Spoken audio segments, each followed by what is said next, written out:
राधे राधे दोस्तों, मेरे YouTube channel धार्मिक कथा में आपका हार्दिक स्वागत है। मैं आज आपको अनंत चतुर्दशी की व्रत कथा एवं विधि क्या है, पूजन सामग्री क्या है, इन सब के बारे में बता रही हूँ। तो बोलो विष्णु भगवान की जय।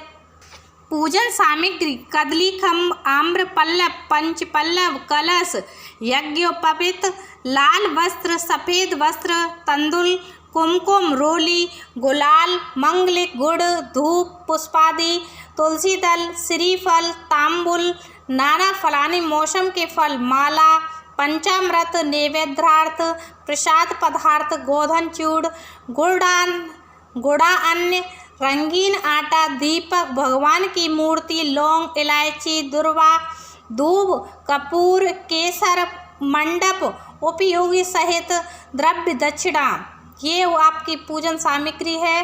अनंत व्रत कथा विधि है: व्रत वाले दिन सूर्योदय से पहले ब्रह्म मुहूर्त में उठकर अपने नित्य कर्म से निवृत्त होवे तथा फिर विद्वान आचार्य को बुलाकर भगवान का एकाग्रचित्त से पूजन करना चाहिए। श्रद्धा पूर्वक पंचामृत से स्नान कराकर भगवान को नैवेद्य अर्पण करें तथा समस्त पूजन की सामग्रियों से यथाविधि पूजन करें। बाद में भगवान का प्रसाद पावे। व्रत के दिन जागरण करना अनिवार्य है। इस प्रकार नियम पूर्वक व्रत तथा पूजन करने से सर्व सुख, आरोग्यता, समृद्धि, वंश, धन, धान्य, संतान, वैभव तथा विजय की प्राप्ति होती है। अंत में सायुज्य मोक्ष प्राप्त होता है। अनंत व्रत कथा: श्री सूत जी बोले, नैमिषारण्य में पूर्व समय में गंगा तट पर महाराज युधिष्ठिर ने जरासंध के वध के लिए राजसूय यज्ञ किया। राजा युधिष्ठिर ने भी कृष्ण, भीमसेन और अर्जुन के साथ यज्ञशाला में जो अनेकों प्रकार के रत्नों से सुशोभित मोती के समान क्रांति वाली इंद्र सभा के सदृश शोभायमान हो रही थी, उसमें यज्ञ के निमित्त सभी राजाओं को बुलाया। उसी समय गांधारी का पुत्र दुर्योधन उस यज्ञशाला में आया। दुर्योधन वहां सूखे आंगन को जल से भरा देख शस्त्रों को उठाकर धीरे धीरे चला। उसे देख द्रौपदी आदि स्त्रियां हंसी और आगे जल के स्थान को सूखा समझकर दुर्योधन चलते हुए जल में गिरा। उस समय संपूर्ण तपस्वी राज तथा द्रौपदी आदि स्त्रियों ने दुर्योधन का उपहास किया। यह देख दुर्योधन अत्यंत क्रोधित हो अपने मामा के साथ हस्तिनापुर को चला गया। उस समय शकुनी ने दुर्योधन से मधुर वचन में कहा, हे राजन, आप अपने क्रोध को अपने कार्य के लिए छोड़ दें, क्योंकि जुआ खेलने से आप सारे राज्य को प्राप्त कर सकते हैं। हे राजन, यज्ञ मंडप में चलने के लिए उठिए। ऐसा ही हो कहकर दुर्योधन यज्ञ मंडप में आए। इतने में सभी राजा यज्ञ समाप्त कर अपने अपने देश को चले गए। इसके पश्चात राजा दुर्योधन ने हस्तिनापुर में आकर युधिष्ठिर, भीम, अर्जुन आदि पांडु पुत्रों को बुलाकर जुआ खेलना आरंभ किया। कपट से उनके राज्य को स्वयं हड़प लिया और निरपराधी पांडवों को जीतकर वन में भेज दिया। अब पांडव वन वन घूमने लगे। यह समाचार सुनकर भगवान श्री कृष्ण पांडवों को देखने की इच्छा करके उनके पास वन में पहुँचे। श्री सूत जी बोले, हे ऋषियों, वन में रहने पर दुख से दुर्लभ पांडव जगदीश्वर कृष्ण को देख उन्हें प्रणाम करने लगे। युधिष्ठिर बोले, हे जगदीश्वर, परिवार सहित मैं बहुत दुखी हूँ। इस दुख के सागर से मुक्ति कर उपाय बतलाइए। हे भगवान, किस देवता की पूजा से हम अपना राज्य प्राप्त कर सकते हैं अथवा किस व्रत को करूं जिससे आपके प्रसाद से मेरा हित हो। श्री कृष्ण बोले, हे युधिष्ठिर, श्री अनंत भगवान का पूजन व्रत पुरुषों तथा स्त्रियों को करना चाहिए। इससे सभी मनोरथों के पूर्ण होने के कारण सब पाप नाश हो जाते हैं। तब युधिष्ठिर बोले, हे श्री कृष्ण जी, आपके कहे हुए ये अनंत भगवान कौन है? क्या शेषनाग है? क्या तक्षक सर्प है अथवा परमात्मा को अनंत कहते हैं? हे केशव, यह अनंत कौन है? कृपा कर हमें यथार्थ कहिए। श्री कृष्ण बोले, अनंत रूप मेरा ही है। सूर्य आदि ग्रह और यह आत्मा जो कहे जाते हैं, और पल विपल, दिन रात, पक्ष मास, ऋतु वर्ष युग, यह सब काल कहे जाते हैं। जो काल कहे जाते हैं वही अनंत कहा जाता है। मैं वही कृष्ण हूँ जिसने पृथ्वी का भार उतारने के लिए अवतार धारण किया है और दुष्टों का नाश तथा साधुओं की रक्षा करने को वासुदेव के वंश में जन्म लिया है। आदि मध्य अंत कृष्ण, विष्णु, हरि, शिव, वैकुंठ, सूर्य, चंद्र और सर्वव्यापी ईश्वर तथा सृष्टि जो नाश करने वाले विश्व रूप, महाकाल इत्यादि रूपों को मैंने अर्जुन के ज्ञान के लिए दिखलाया था। योगियों के ध्यान करने योग्य और संसार रूप अनंत, जिसमें 14 इष्ट, इंद्र, अष्टावसु, 12 सूर्य, 11 रुद्र और नारद आदि 7 ऋषि तथा समुद्र, विंध्याचल आदि पर्वत, गंगा आदि नदी तथा वृक्ष और नक्षत्र एवं 10 दिशाओं, भूमि, पाताल, भूलोक, भुवः इत्यादि लोक हैं। हे युधिष्ठिर, यह सब मैं ही हूँ, इसमें कोई संशय नहीं है, इसमें कोई संदेह नहीं है। युधिष्ठिर बोले, हे विदुद्वर, अब आप अनंत व्रत का महत्तम और विधि कहिए तथा अनंत व्रत का अनुष्ठान करने वाले प्राणी को क्या पुण्य होता है और उसका क्या फल मिलता है, सो कहिए। मैं यह जानना चाहता हूँ, पूर्व काल में यह अनंत व्रत किसने किया और मृत्युलोक में किसने प्रकाशित किया, यह सब विस्तार से कहिए। तब श्री कृष्ण जी बोले, हे युधिष्ठिर, पहले सतयुग में एक सुमंत नाम का ब्राह्मण था। उसने वशिष्ठ गोत्र में उत्पन्न भृगु की सुंदर कन्या और दीक्षा का वेदोक्त विधि से विवाह किया। थोड़ा समय बीतने पर उसके गर्भ से उन्नत लक्षणों वाली कन्या उत्पन्न हुई। वह शीला नाम वाली कन्या पिता के घर बढ़ने लगी। उसी समय शीला की माता ज्वर से पीड़ित हो पवित्र नदी के जल में गिरकर मर गई। उसके पश्चात सुमंत ने ब्राह्मण जी की कन्या से, जिसका नाम करकसा था, विधि पूर्वक विवाह किया। दुष्ट स्वभाव करकसा नित्य झगड़ा करने वाली थी। उसकी सौतेली शीला नाम की कन्या अपने पिता के घर में भीत पर और खम्मा पर तथा देहली पर चित्रकला में तोरण आदि में चतुर थी। नीले, पीले, सफ़ेद, काले इत्यादि रंगीन चित्र विचित्र से सतीय शंख कमल बारंबार बनाया करती थी। इस प्रकार बहुत काल व्यतीत हुआ और इस प्रकार वह कौमार्य अवस्था वाली शीला को देख सुमंत ने चिंता की कि यह कन्या मैं किसको दूं, और इस विचार से दुखी हुआ। उसी समय वेद के जानने वालों में श्रेष्ठ और स्त्री की इच्छा करने वाला क्रांति युक्त मुनियों में श्रेष्ठ कौंडिन्य ऋषि वहां आए और बोले, हे सुमंत, तुम्हारी सुंदर कन्या शीला को मैं वरण करना चाहता हूँ। तब सुमंत ने शुभ दिन में श्रेष्ठ मुनि एक धर्म पुरुष कौंडिन्य नामक ऋषि से अपनी कन्या का विवाह कर दिया। श्री कृष्ण जी बोले, हे युधिष्ठिर, ग्रस्त सूत्र कही हुई विधि से विवाह किया। उस समय मांगलिक कार्य किए गए तथा स्त्रियों ने मंगल गान किया। ब्राह्मणों ने स्वस्थित वाचन तथा बंदी जनों ने तुम्हारी जय हो घोष किया। यह विवाह क्रम संपन्न होने पर अपनी पत्नी करकसा से सुमंत बोले, हे प्रिय, दामाद को संतोष के लिए कुछ दहेज देना उचित है। ऐसे वचन सुनकर करकसा ने क्रुद्ध हो अपने घर के संपूर्ण पदार्थों को एकत्र कर उन्हें पेटी में बंद कर अपने पिता के घर जाने को कहा और भोजन से बचे हुए पदार्थ मार्ग में भोजन के लिए रख लिए। सुमंत से बोली कि घर में धनादि कुछ भी नहीं है, देख लो। हे युधिष्ठिर, ऐसे वचनों को सुन वह महादुखी हुआ। विवाह के पश्चात कौंडिल्य अपनी पत्नी शीला को रथ में बिठाकर वहां से धीरे धीरे चले।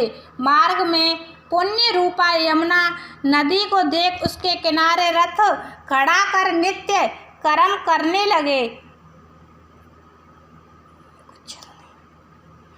नित्य कर्म करने को चल दिए। दोपहर को भोजन के समय उसी यमुना तट पर उतर शीला ने लाल वस्त्र पहने हुए बहुत सी स्त्रियों को देखा जो अनंत चतुर्दशी में भक्ति पूर्वक जनार्दन भगवान की पूजा कर रही थीं। उन स्त्रियों के समीप जाकर धीरे से पूछा, हे भार्याओं, कृपा कर आप मुझसे कहो कि यह आप किसका व्रत कर रही हो और इस व्रत का क्या नाम है। शीलावती सुशीला के ऐसे वचन सुनकर संपूर्ण स्त्रियां बोली, है शीला, इसका नाम अनंत व्रत है। इस व्रत में अनंत देव की पूजा की जाती है। यह वचन सुन शीला बोली, मैं भी इस उत्तम व्रत को करूंगी। और स्त्रियों से पूछा, इस व्रत का क्या विधान है और इसमें क्या दान आदि होगा तथा किस भगवान की पूजा होगी, किस देवता की पूजा होती है। उसके यह वचन सुन सब स्त्रियां बोली, हे शीला, अच्छे अन्न का एक सेर मालपुआ बनवावे, जिसमें से आधा भाग ब्राह्मण को दे, आधा आप भोजन करें और कृपाणता को त्याग कर शक्ति अनुसार ब्राह्मण को दक्षिणा दे। किसी नदी के किनारे अनंत का पूजन करे, कुशा का शेषनाग बांस की टोकरी में स्थापित करे, फिर उस शेषनाग का आवाहन प्राण प्रतिष्ठा करके स्नान करावे और वेदी पर चंदन पुष्प दीप धूप और बहुत प्रकार के नैवेद्य अनेकों प्रकार के पकवानों से उनकी पूजा करे। उस शेषनाग के आगे कुमकुम से रंग कर उसमें 14 गांठ लगाकर उस डोरे का पूजन कर पुरुष अपने दाएं हाथ में और स्त्रियां अपने बाएं हाथ में बांधते हैं। बांधते समय यह मंत्र पढ़े, हे वासुदेवा, इस संसार रूपी सागर में डूबते हुए मेरा उद्धार करें। ऐसा ही अनंत सूत्र है, उसके लिए मेरा नमस्कार है। तदंतर सूत्र को हाथ में बांधकर अनंत की इस कथा को सुनकर वह संसार रूपी नारायण अनंत का ध्यान करे। हे शीला, इस प्रकार हमने तुमसे इस व्रत का विधान कहा। श्री कृष्ण जी बोले, हे युधिष्ठिर, उस शीला ने स्त्रियों के ऐसे वचन सुन अति आनंद को प्राप्त हो हाथ में 14 ग्रंथि युक्त डोरा बांधकर उस व्रत को किया। कार्य के अर्थ जो भोजन दिया गया था आधा ब्राह्मण को खिलाया, शेष आप दोनों ने भोजन कर आनंद से पति के साथ बैलगाड़ी में बैठकर घर गई। उस समय से शीला को व्रत का प्रभाव मालूम हुआ। अब अनंत व्रत करने से गोधन और लक्ष्मी से उसका घर परिपूर्ण हो गया। अतिथि के सत्कार में शीला सदा लगी रहती थी। वह मांडिक्य स्वर्ण मोतियों के हारों से सुसज्जित हो गई। देवताओं की स्त्रियों के समान धन पुत्रादि से युक्त हो, सावित्री के समान पतिव्रता हो, पति के साथ आनंद से रहने लगी। किसी समय उसके पति ने शीला के हाथ में अनंत का डोरा बंधा देख और पूछा, है शीला, इस डोरे को क्यों धारण किया है। शीला बोली, है स्वामी, जिसके प्रसाद से मनुष्य इस लोक से धनादि संपदाओं को पाते हैं, उसी अनंत के डोरे को मैंने धारण किया है। शीला के ये वचन सुनकर उसके पति कौंडिल्य ऋषि ने लक्ष्मी के मद में अनंत के डोरे को तोड़ डाला और बोला, यह अनंत कौन है। उस मूढ़ ने डोरे को जलती हुई आग में डाल दिया। तब हाय हाय कर दौड़ती हुई शीला ने अनंत सूत्र को अग्नि से निकालकर दूध में डाल दिया। इन कर्मों के फल से कौंडिल्य के सब ऐश्वर्य नष्ट हो गए। चोर उसकी गौ चुरा ले गए। आग से उसका घट जल गया। जो जो पदार्थ जिस प्रकार से आया उसी प्रकार से चला गया।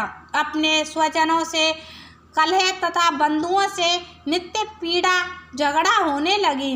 उसी अनंत के डोरे को तोड़ने से घर में दरिद्रता आ गई। भगवान बोले, हे युधिष्ठिर, उससे कोई मनुष्य बोलता भी नहीं था।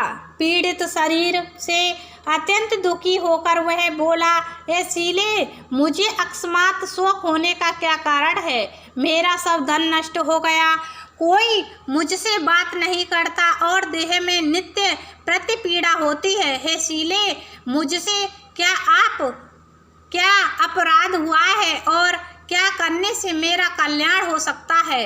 पति के ऐसे वचन सुन शीला बोली, हे स्वामी, आपने जो अनंत के डोरे का आक्षेप किया उसी के पाप का यह फल है। हे महाभाग, भविष्य में द्रव्य आदि सब होंगे, परंतु उसके लिए उपाय करो। शीला के वचन सुनिए वह अति दुखी हो तप करने का संकल्प ले वन में आयु लक्षित करके तप का विचार करने लगा कि ऐसे जगदीश्वर अनंत का दर्शन, जिसकी प्रसन्नता से द्रव्य आदि पदार्थ मिलते हैं और जिसके हस्तक्षेप से सब पाप नष्ट हो जाते हैं, कहाँ पर मिलेंगे?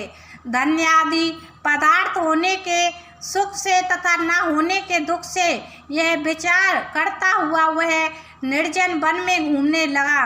वहाँ उसने फलों से संपन्न एक वृक्ष देखा जिसमें कीड़े पड़ गए थे। वह देख कौंडिल्य ने वृक्ष से पूछा, तूने किसी स्थान को अनंत देव को देखा है? हे सज्जन, देखा हो तो मुझे बताओ, क्योंकि उन्हें न देखने से मेरे चित्त में बड़ा दुख हो रहा है। यह सुन वृक्ष ने कहा, हे कौंडिल्य, मैंने अनंत को कहीं नहीं देखा। ऐसा उत्तर सुनकर कौंडिन्य ऋषि वहाँ दुखी होकर आगे चले। श्री कृष्ण बोले, हे युधिष्ठिर, अनंत के दर्शन की लालसा करते हुए ऋषि ने वन में इधर उधर घूमती हुई बछड़ों सहित गौओं को देखकर उसने गाय से पूछा, हे धेनु, तूने अनंत को देखा हो तो बता। यह सुन गाय ने कहा, हे ध्वज, मैं अनंत को नहीं जानती। आगे चलकर एक बैल को देखा। ऋषि ने उससे भी पूछा, हे गौ स्वामिन, तुमने अनंत को देखा है? बैल बोला, मैंने अनंत को नहीं देखा। तब कौंडिल्य ऋषि ने आगे चलकर दो पुष्करणियों को देखा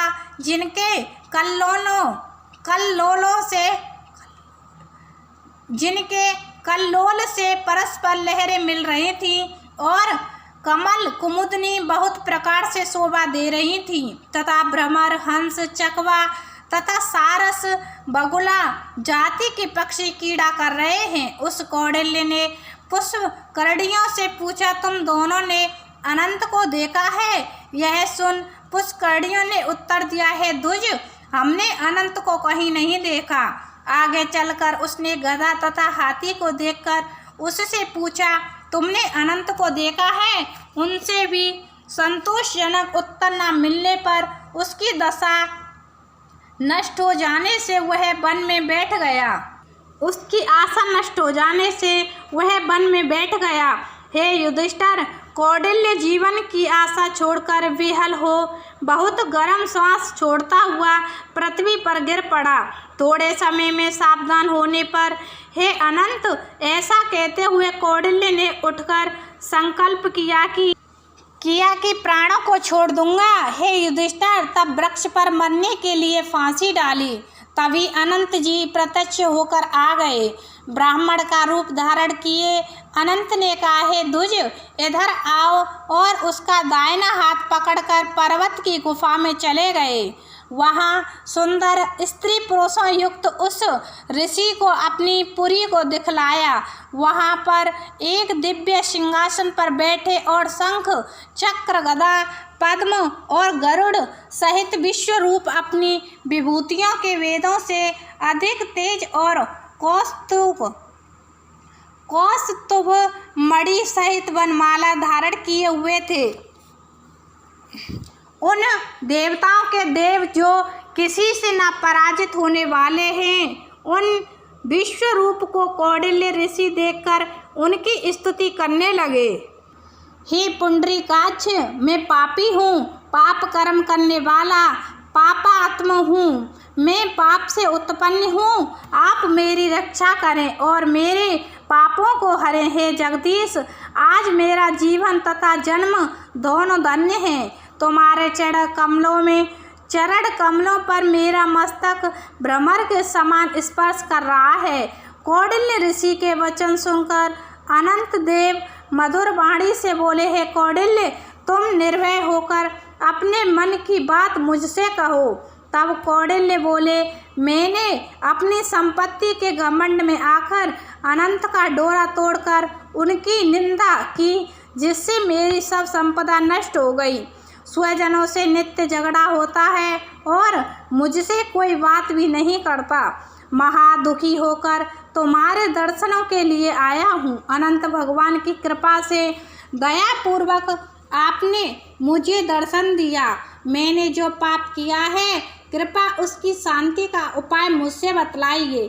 श्री कृष्ण जी बोले, हे युधिष्ठिर, भक्ति से संतुष्ट होकर अनंत देव क्या देवे। अनंत भगवान बोले, हे कौंडिल्य, विलंब मत कर, अपने घर को जा और चतुर्दश वर्ष तक भक्ति पूर्वक अनंत व्रत कर। तू सब पापों से छूटकर सिद्धि को प्राप्त करेगा। तेरे पुत्र पौत्र होंगे तथा सुखों का उपभोग करेगा।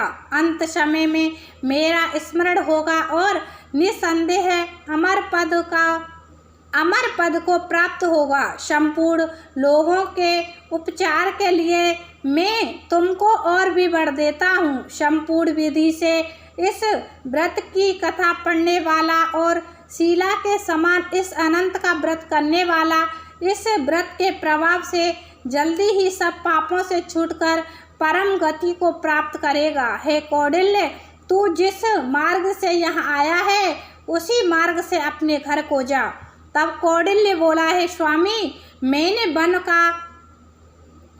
वन में वृक्ष और गौ, बैल, कमल आदि से शोभायमान पुष्प, करड़ी, गधा और हाथी है। देव, यह सब कौन है? आप इन सूत्रों का वृतांत मुझसे कहिए। तब अनंत जी बोले, हे कौंडिल्य जी, आप आम का वृक्ष पूर्व जन्म का विद्वान ब्राह्मण है, जो विद्यार्थियों को विद्या दान न देने के कारण वृक्ष हुआ। वह गौ पृथ्वी है, उसने पूर्व जन्म में बीज को चुराया है। और वह बैल धर्म है, जो धर्म और अधर्म के कारण वे दोनों पुष्कड़ी हुए हैं। हे पूर्व जन्म में कोई ब्राह्मण जाति की दोनों भगिनी थी, जो धर्म करती थीं। वह परस्पर रहती थीं और उन्होंने ब्राह्मणों, अतिथि और दुर्लभों को कुछ भी भोजन आदि पदार्थ नहीं दिया था। याचकों को भिक्षा भी नहीं दिया। उस पाप कर्म से परस्पर लहरी और जल एकत्र होता है। वह गधा क्रोध है, वह हाथी मद है और वृक्ष ब्राह्मण है। मैं अनंत हूँ और वह कदरा संसार है। इस तरह कहकर अनंत जी अंतर्ध्यान हो गए। यह चरित्र कौंडिल्य स्वप्न समान देखकर अपने घर को आए। श्री कृष्ण बोले, हे युधिष्ठिर, कौंडिल्य ऋषि ने चतुर्दश वर्ष अनंत व्रत किया। अनंत के कहे अनुसार सुख भोग कर अंत में अनंत का स्मरण कर अनंतपुर को गया। हे युधिष्ठिर, इसी प्रकार तुम भी कथा सुनो और चतुर्दश वर्ष अनंत व्रत करो। जैसे कौंडिल्य ने अनंत देव के कहे अनुसार फल प्राप्त किया, वैसे तुम भी संपूर्ण मनोरथ को प्राप्त करेगा। आख्यान सहित व्रत करने से एक ही वर्ष में मनोरथ पूर्ण होकर फल प्राप्त होता है। हे युधिष्ठिर, यह व्रत मैंने आपको सुनाया। इस व्रत के करने से मनुष्य सब पापों से छूट जाता है, इसमें संशय नहीं है। जो कथा सुनते हैं वे पापों से छूटकर अनंत लोक को प्राप्त करते हैं। हे कुरु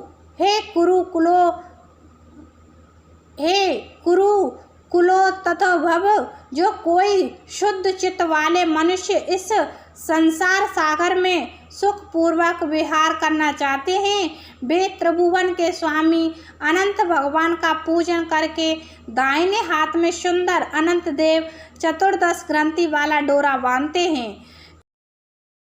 इति कथा समाप्त। हम बोलो अनंत भगवान की जय।